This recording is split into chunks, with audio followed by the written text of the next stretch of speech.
Welcome to the wine section of the DVD. We're going to talk about everything that is wine.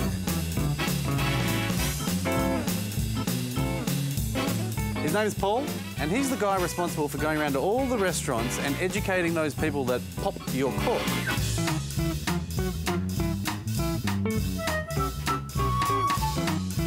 Let's get things off the bat. So tell us, what is wine? Fundamentals. Fundamentals. Wine is a very simple thing. It can be made on its own. It does not need man's intervention. Basically, just two parts of a grape, the sugar and water. And what wine is natural yeast floating through the air, attacking the sugar and converting it into alcohol. With enough heat, does not need man. We came along, and yes, we played with it, and we did whatever we can to make thousands of types of wine.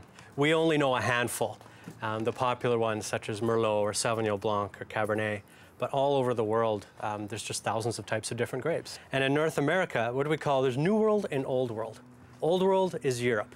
Their wines are named after the regions that they're from. So for example, Châteauneuf de Pape, a famous wine from France, or Bordeaux, a wine from France, is the actual region. We don't know the grapes in it. In the New World, everything outside of Europe, we label our wines by the actual grape. So Merlot, Chardonnay, Shiraz, those are types of grapes. What are the most popular wines bought in North America? Zinfandel is very popular in North America. Characteristics of Zinfandel, why it's so popular is it has big, lush fruit. It's like brambleberry fruit, so blueberry and blackberry and raspberry, cherry flavored. For that same reason, Shiraz or Syrah, same grape, depending on where you are in the world. It's popular in a lot of the same ways that Zinfandel is popular, and it has big, lush fruit, but more so black currants, red currants, plum. Merlot, you can have flavors such as plum, cherry, green bell pepper, black pepper. Cabernet Sauvignon can have a lot of similar characteristics to Merlot, except it's much fuller bodied and will have a higher tannin level. Pinot Noir is very popular as well. Little less body than the aforementioned grapes. Pinot Noir can be very interesting. It can have flavors of cherry, Bing cherry, so a sweeter kind of flavor, sort of sweeter candied fruits. It can also have a very, shall we say, a barnyardy characteristic to it. If you're walking by a farm, actually in a region in France, in Burgundy, where they make Pinot Noir, the winemakers will say if it doesn't smell like dog manure, it's not good Pinot Noir. It's true. It tastes like cow cack. What a wine.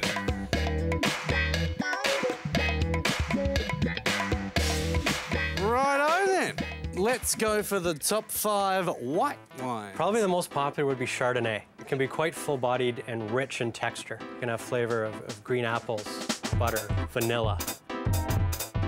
Another popular grape is Pinot Gris, which can have a bit of an oilier texture to it. They call it Pinot Gris or Pinot Gris.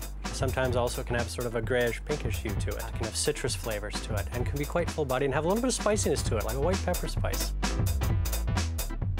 Also, a Sauvignon Blanc is extremely popular and have flavors of, believe it or not, cat pee, gooseberry, grass. It's actually fabulous. And you say cat pee? I say cat pee. And to show you that I'm not lying, leave it up to the Kiwis. God.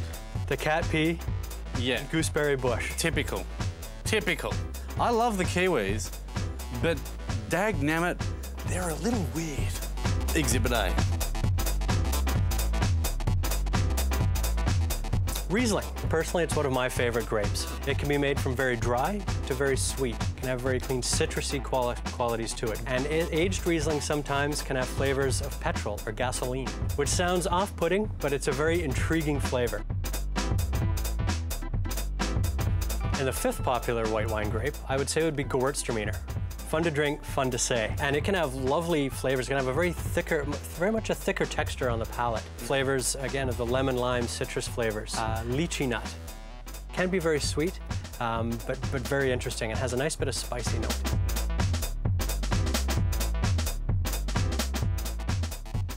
After we have so expertly corked our wines, it's time for the pairing section. All our certain wines with all our certain foods that we've cooked over this DVD. So, what do we got first? We got steak. A big, juicy New York steak. Fantastic. Bring it on. What sort of wine?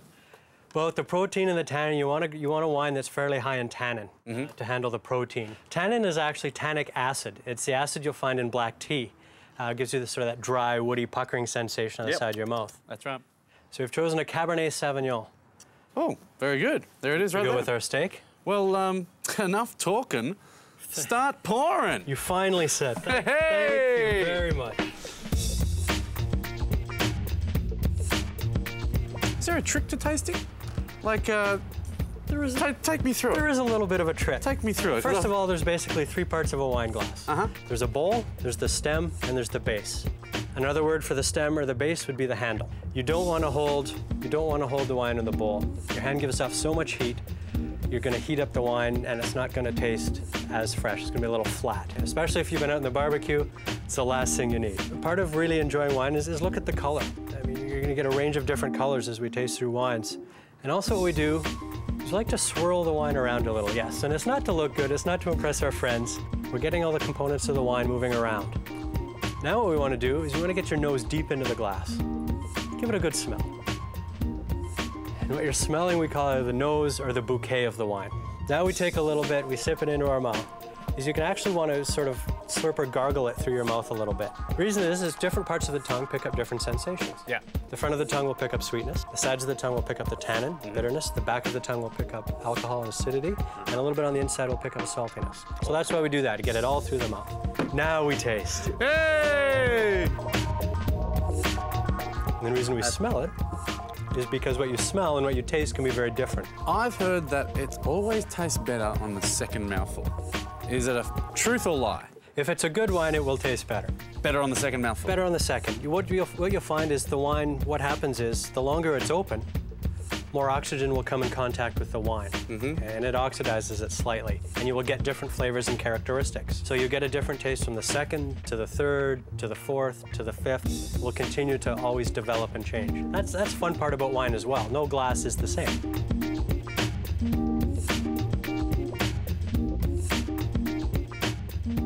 Let's move on to pork, spare ribs.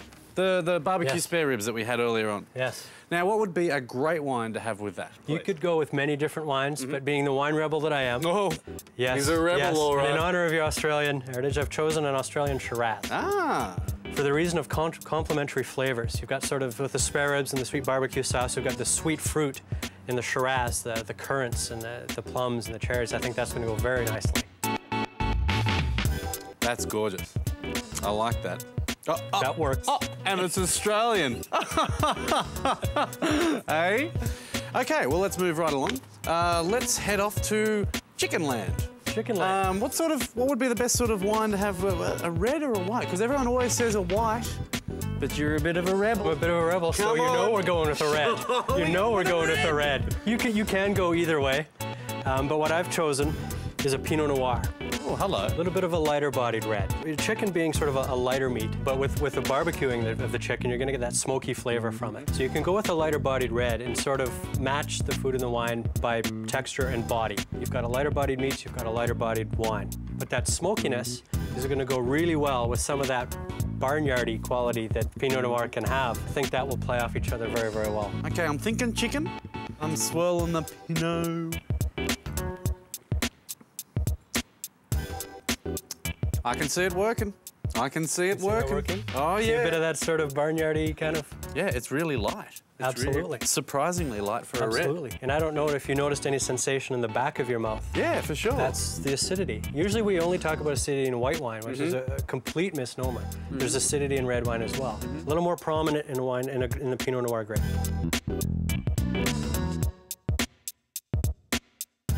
It's time to go maritime. All right. Fish. Fish. What would you pair with fish? Let's say tuna.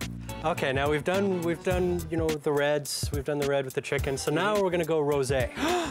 Okay, yes. and as we know about rosé, real men drink rosé. That's not what we knew. No, that's what I'm telling you. Real men drink rosé. So the reason I paired this with the tuna is a tuna, a very full-bodied, meaty type of fish. And the rosé is made from red wine grapes. So you're gonna get a bit of that red wine characteristic in this wine, a bit of the cherry and strawberry and red berry fruits that you would get in red wine, you're going to get in the rosé, but in a much fresher, lighter frame. So it should pair very nicely with the fish. A little bit of acidity to go with the acidity in the tuna.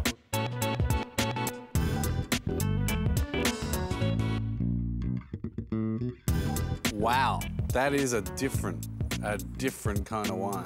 You get some of that characteristic from the red wine grapes, but in a very fresh, lighter frame. It's crazy. Little rosé is always refreshing, and you definitely want women around the barbecue as well, and on your evening, so the rosé is a very good thing. Hey, absolutely. Yeah, that's why we got him here. Yeah, that's a good point.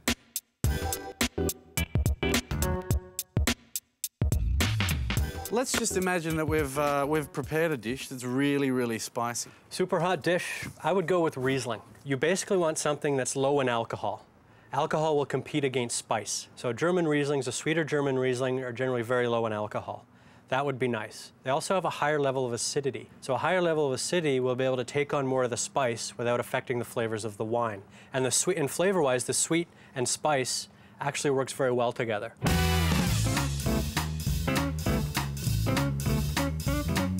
And I will tell you, if you're ever in doubt about pairing a wine with food, champagne or sparkling wine is the most diverse wine there is in pairing with food. It is a natural palate cleanser, spice, vegetables, salad, soups, all the things you're racking your brain thinking, what am I going to use? Pull out the bubbly.